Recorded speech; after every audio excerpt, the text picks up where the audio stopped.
Shake Table Lab by Brennan and Henry Pullara. Henry and I started with a basic design. We met the minimum requirements, which were that each story must be 18 centimeters tall, which would equal a total height of 36 centimeters. For added support, we put a straw in the middle of the cross sections on every side of the first floor, which created 6 triangles instead of 4. Here, Henry is shown applying tape to fasten down the structure and taping the bolts on the bottom of the cardboard. Our first story had 2 straws going up on each side. We did this so our building would move less while the earthquake was occurring. On the second story, we also had 2 straws going up, but had a bit of trouble aligning the straws at the correct height. The result was at least a building session and a half spent trying to realign the straws as best as possible. Eventually, we finally aligned them to the correct height all around and was able to move on. We put X's of straws on every side of the structure to make it more rigid so it could support the weight of the bags that would be put on it during testing. For the bottom cross section, we added an extra straw going up on each side. The design code changed sometime along construction and told us that we had to put a one-of-a-kind roof on our building. Together, we both decided on constructing a giant tower with the big Illuminati at the top. To brighten it up, Henry and I took some markers and put colored paper to cover up the straws and tape on the tower.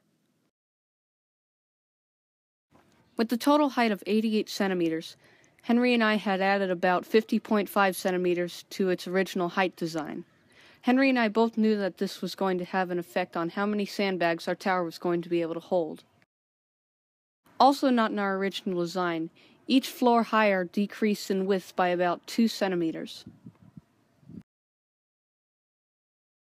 When we finished the final touches on our building, we put 2 weight bags on each floor to test if our tower could hold them.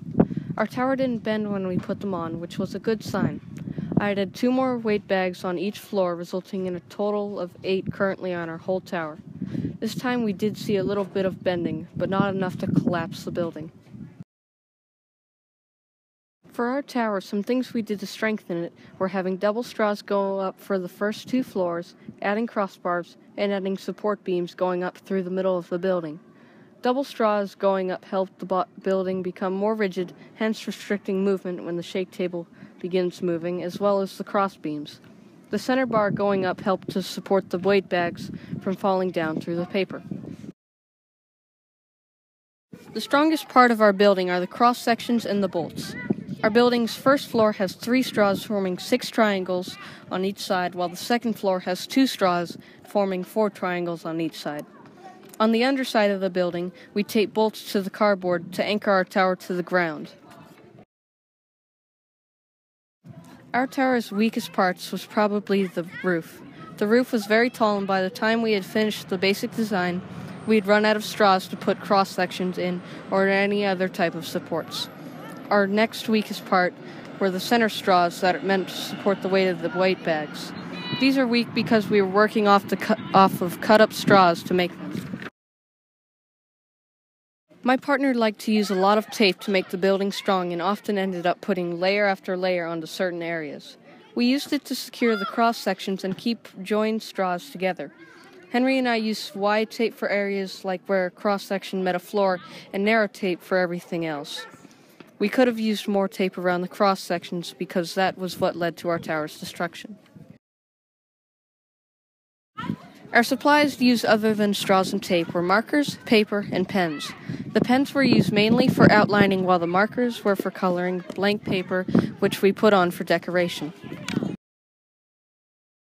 This was the first test of our tower. It held 2 sandbags on each floor, resulting in a total of 4 on the tower.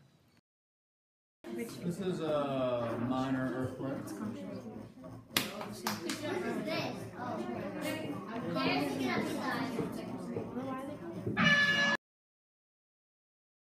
This is where our sandbag collapsed with a total of 10 sandbags on the tower.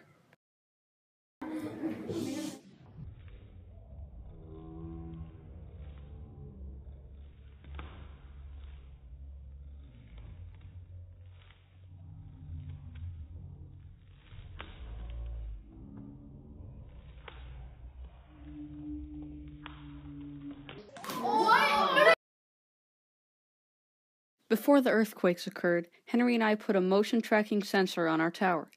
The sensor measured 3 axes named the Z, Y, and X axes. The Z stands for up and down motion, the Y stands for back and forth motion, and the X stands for side to side motion. The most movement was experienced along the X axis. These are my comments about our tower. Our tower supported 10 sandbags before failing at 12. One of the reasons for it was because it was very, very tall. If I were to change something about it, it would be to make this tower shorter so one of these cross beams wouldn't pop out. This is one that fell out during testing and what ultimately led to our tower's destruction. I learned that attention to detail is very, very important in building buildings because it can mean the difference between failures and surviving an earthquake. I really enjoyed making the roof, even though it's probably what caused our tower its destruction, because it was fun and it added a unique aspect to your building so you could tell it apart from everyone else's. These are my partner's comments about our tower. Our tower had 10 sandbags and failed at 12. I think that the building's height and a messed up crossbeam were the main causes of its destruction. It was too tall, and if we had checked all of the crossbeams, it may have survived longer. Something I would have changed about the tower was checking all of the parts and maybe reducing its height so that it was less top heavy and less likely to fall over. I learned that you really have to look at a building's design to find points of weakness in the structure. I also learned the importance and the challenge of making earthquake-safe buildings for urban residents in large cities. Something I enjoyed about the project was the creative aspect, where we got to customize the roof of the building and use different colors to decorate it. Overall, I really enjoyed this project.